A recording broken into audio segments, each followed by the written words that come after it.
Halo guys, kembali lagi bersama saya Jim. Jadi hari ini aku akan bercerita dengan judul tulah.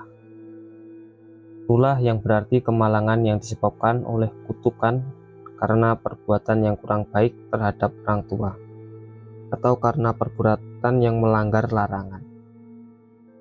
Kisah ini berdasarkan kisah nyata, berdasarkan penuturan beberapa narasumber dan literasi tambahan. Beberapa penyamaran, penambahan, dan pengurangan mengenai lokasi, nama tokoh, dan alur cerita kami lakukan demi kepentingan privasi dan keamanan. Oke, kita langsung ke ceritanya ya. Jadi, akhir Juli di tahun yang tidak bisa disebutkan pastinya, Adil masih mengingatnya dengan baik.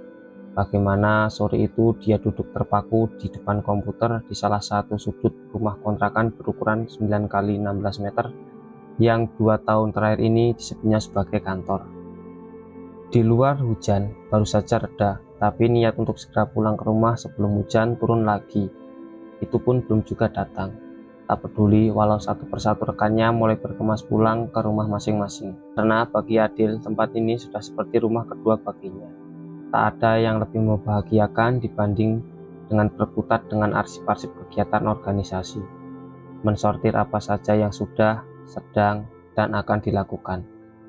Minggu ini masih ada 2 kegiatan yang harus diselesaikan, belum lagi minggu berikutnya. Lalu tentang laporan kegiatan minggu lalu yang harus segera dikirimkan ke pusat. Adil menjatuhkan punggungnya ke sandaran kursi sambil mendesah berat. Dia lelah, tapi tak pernah menyesali pilihannya untuk menjadi relawan di tempat ini. Berkontribusi untuk kemanusiaan dan sosial. Terjun ke pemukiman kumuh di kota sampai ke pelosok-pelosok desa yang membutuhkan bantuan merupakan kepuasan batin tersendiri bagi Adil. Apalagi dia masih muda dan lajang, uang masih belum menjadi prioritas utama. Sampai akhirnya ponsel yang sejak tadi tergeletak di meja nyaris Adil lupakan keberadaannya. Berdering dengan begitu kencang, membuatnya nyaris terlonjak kaget dan membuyarkan fokusnya pada layar monitor. Dengan cepat dia raih ponsel itu, takut itu datang dari kantor pusat atau panggilan darurat lain. Tapi hanya ada deret nomor yang tertampil di sana. Entah milik siapa, tapi yang jelas nomor itu tak tersimpan di buku teleponnya.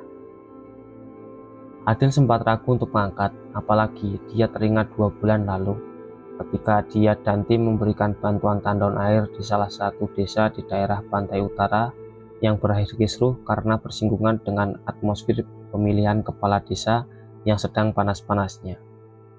Masalah memang sudah selesai, tapi bukan tak mungkin preman-preman bayaran itu masih berusaha mengincarnya. Itu cuma paranoid, tak beralasan.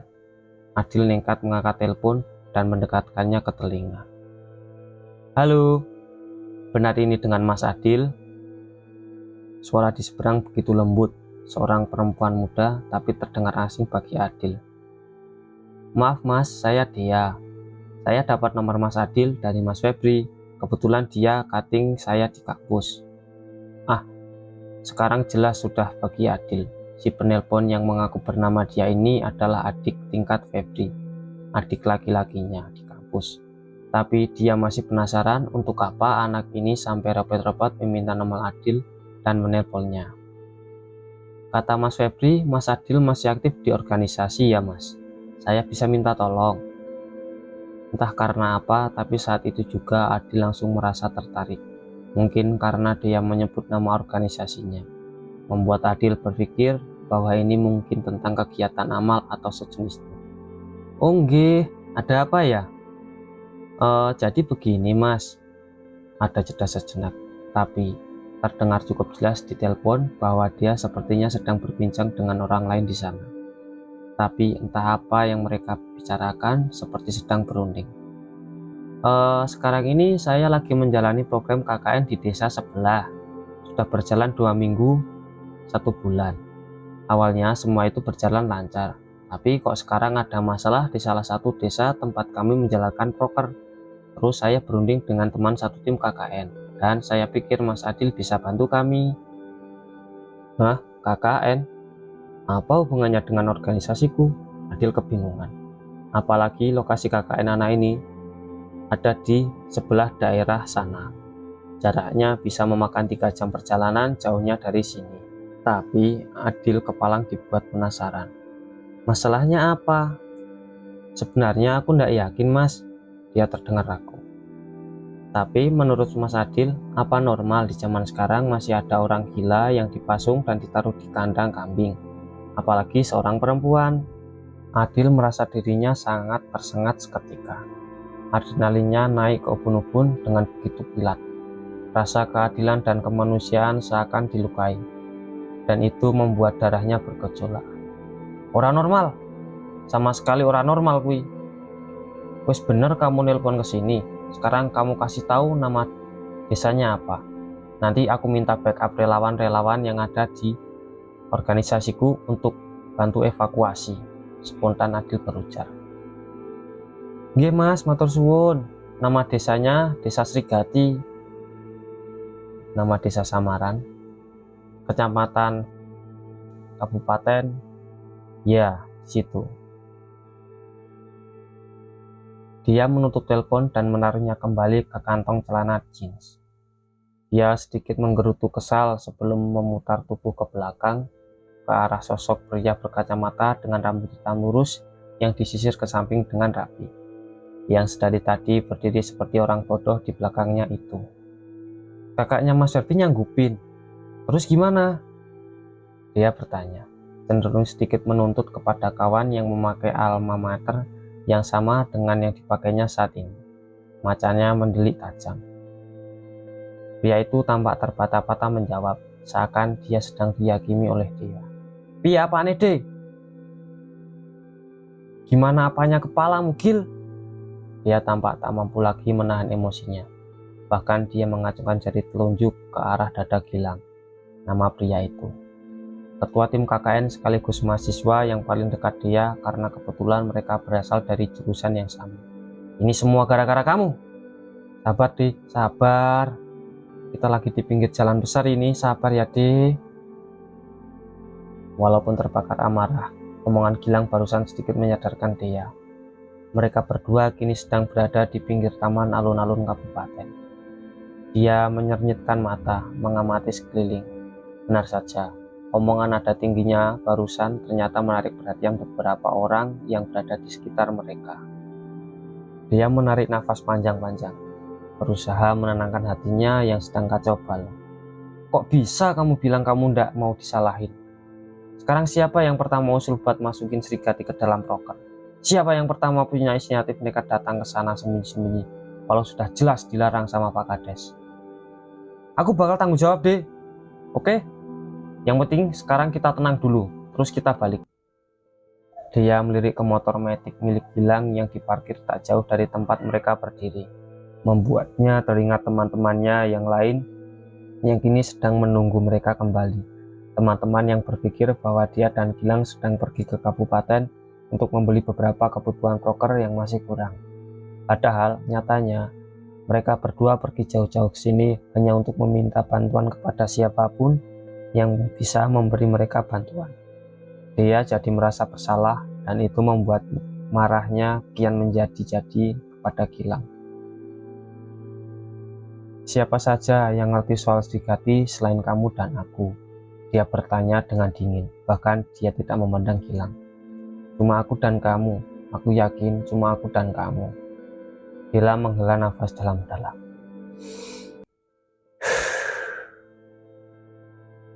Berusaha menahan kesabaran. Oke, yang sudah terlanjur mau diapain lagi? Tapi sekali ini aja, jawab aku dengan jujur Gil. Dia mendekatkan tubuhnya ke Gilang, berusaha mengintimidasi.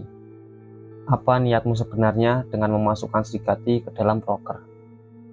Aku tidak punya niat apa-apa deh. Tapi jawaban itu malah membuat benteng kesabaran dia runtuh seutuhnya. Asu, ojo ngapusi aku. Kamu udah tahu Srigati bahkan sebelum kita berangkat ke KKN kan? Sepertinya Gilang tak mampu lagi menyembunyikannya dari siapapun, khususnya kepada dia. Posisinya sekarang jelas terdesak, dan suka atau tidak, dalam hati Gilang mengakui bahwa ini semua sudah terlampau jauh. Tak ada pilihan lain selain mengaku. Aku nemu jurnal lawas di perpustakaan kampus D, jurnal tahun 1986 yang ngebahas soal Srigati, tentang pertanian dan tanah yang ada di sana. Dia menyenyitkan dahi, tak paham lagi apa yang akan ada di pikiran Gilang. Bahkan kita bukan mahasiswa pertanian, Gil. Apa yang kamu lakukan di sana? Apa yang kamu cari? Tentang apa jurnal itu? Tentang... Gilang seperti menahan diri untuk tidak menangis. Udah, jangan kebanyakan mulut. Sekarang, ayo balik dan tunjukin ke aku jurnal itu. Gilang menurut saja ketika dia menggiringnya menuju motor. Kowe pancen asu, Gil. Tutupnya sebelum motor maju meninggalkan alun-alun kabupaten. Hujan turun untuk kedua kalinya. Jam dinding di sudut sana menunjukkan pukul 7:05. Jari-jari Adil lincang menarik turunkan layar ponsel, mencari-cari nama seseorang yang dia kenal, yang memungkinkan untuk dimintai bantuan di deretan daftar kontaknya. Jantungnya berdegup kencang akibat adrenalin yang bergejolak. Bagaimana bisa di jam sekarang ini masih ada orang yang memperlakukan ODGJ dengan cara yang tidak beradab seperti itu, apalagi korbannya adalah seorang perempuan. Fakta itu menambah kegusaran yang dirasakan Adil. Tak lebih dari 2 menit, Adil menemukan nama yang dia cari, seorang kawan sekaligus rekan sesama organisasi, dan kebetulan lokasi tempat tinggalnya paling dekat dengan lokasi dia menjalankan program KKN. Tanpa menunggu lebih lama lagi, dia segera memencet tombol panggil. Halo, Eko? Lagi di mana kok? Halo Dil, gimana kabarmu? Biasa, aku masih di kota sini. Gimana? Suara serak itu terdengar begitu ramah. Suara milik Eko, seorang yang dia kenal ketika catering organisasi setengah tahun lalu. Baik kok, jadi begini. Aku butuh bantuan evakuasi, bisa nggak? Tadi teman adikku telepon, katanya butuh bantuan evakuasi ODGJ yang dipasung. Lokasinya masih satu daerah sama di tempatmu. Eko terdengar antusias, sama antusiasnya dengan Adil sendiri ketika pertama mendengar kabar itu dari Dea. Oh, boleh. Ini aku juga lagi ndak ada kegiatan. Kirimin saja nama lokasinya sama kontak teman-teman adikmu itu. Nanti biar aku follow up. Namanya Dea. Nomornya nanti aku kirim lewat BBM ya. Lokasinya di Kabupaten situ. Nama desanya Srigati. Bentar. Desa mana? Adil kaget omongannya dipotong seperti itu. Apalagi dengan nada yang seperti kaget dan tak menduga. Desa Srigati? Ngopo emangnya? Sepurane Dil, aku ndak bisa ke sana. Dan panggilan diputus begitu saja. Adil termangu di tempatnya duduk. Dia bingung, setengah mati, dan butuh waktu baginya untuk mencerna apa yang barusan terjadi. Adil mencari-cari jawaban. Kenapa nada Eko langsung berubah ketika mendengar nama desa itu? Apa ada yang salah? Apa yang membuat Eko begitu tiba-tiba keras menolak untuk memberi bantuan ketika mendengar nama desanya? Tapi belum juga dia mendapat jawaban, ponselnya kembali berdering. Ada pesan BBM masuk dari Eko. Aku ndak mau ikut campur kalau udah menyangkut desa itu. Maaf ya Dil. BBM kedua masuk lagi. Lagian ngopo kancane adikmu pecicilan tekan kono? Lagian kenapa teman adikmu pecicilan sampai ke sana? Aku tidak percaya kalau mereka cuma KKN di desa itu. Dan saranku, kamu mending nggak usah ikut campur. Belum juga dia menemukan jawaban atas kebingungan sebelumnya. Kini ada pertanyaan lain yang menghantam kepala Adil. Dan apa yang sebenarnya terjadi dengan desa itu? Karena memang pada awalnya nama desa Srigati bahkan tidak disebutkan dalam proposal KKN mereka. Program kegiatan hanya meliputi 3 desa. Dan untuk tempat tinggal program KKN utama mereka dipusatkan di satu desa yang paling besar, yaitu Desa Jati Asih. 2 desa lain yang lebih kecil, yaitu Dusun Waru dan Giriwaru, hanya mendapatkan program minor karena 2 daerah itu secara lokasi dianggap sebagai daerah satelit dan tidak bisa dipisahkan dari Jati Asih itu sendiri. Selain itu, ketiga desa tersebut memiliki kesamaan. Secara kontur, tanah di sana adalah tanah kars yang kering dan tandus. Setiap musim kemarau datang, dapat dipastikan para warga mengalami kesulitan air bersih. Begitupun di bidang pertanian, tak banyak yang bisa diharapkan. Mereka hanya bisa menganggap tanah ketika musim penghujan tiba. Itu pun hanya beberapa komoditas seperti jagung, ubi, atau singkong. Selain itu, tak ada yang bisa mereka lakukan. Para orang tua memilih mengurus ternak, dan yang muda nekat untuk merantau ke kota. Dari hasil observasi awal, ternyata sudah ada 3 kali KKN yang dilakukan di Jati Asih. 2 yang awal bahkan dari kampus yang sama dengan kampus Dea. Jadi otomatis mereka tinggal melanjutkan program-program yang dulu yang sudah dijalankan. Seperti perbaikan saluran air yang diambil dari sumur-sumur yang ada, serta edukasi tentang pertanian di tanah kapur kepada para petani. 2 minggu berlalu, semuanya berjalan sesuai rencana. Warga dan Pak Kusno, kepala desa Jati Asih, begitu ramah dan kooperatif. Lalu hari itu tiba, malam di mana Gilang menari tengah, mengajak menyingkir sejenak dari anak-anak yang lain, menuju ke halaman belakang rumah salah satu warga yang mereka tumpangi. Ada yang ingin dia bicarakan kepada dia secara pribadi, karena dia pikir cuma dialah yang bisa diajak diskusi soal ini. Dia sini, bentar. Di sebelah selatan desa ini ada satu dusun. Kemarin aku tidak sengaja ke sana pas jalan-jalan. Aku lihat dusun itu sepertinya lebih butuh bantuan. Dia sedikit kaget. Baginya ini terasa begitu tiba-tiba. Dusun apa sih, Gil? Kemarin pas diantar keliling Pak Kusno, seingatku di selatan Jati Asih cuma ada dusun Waru dan habis itu hutan. Gilang menelan ludah.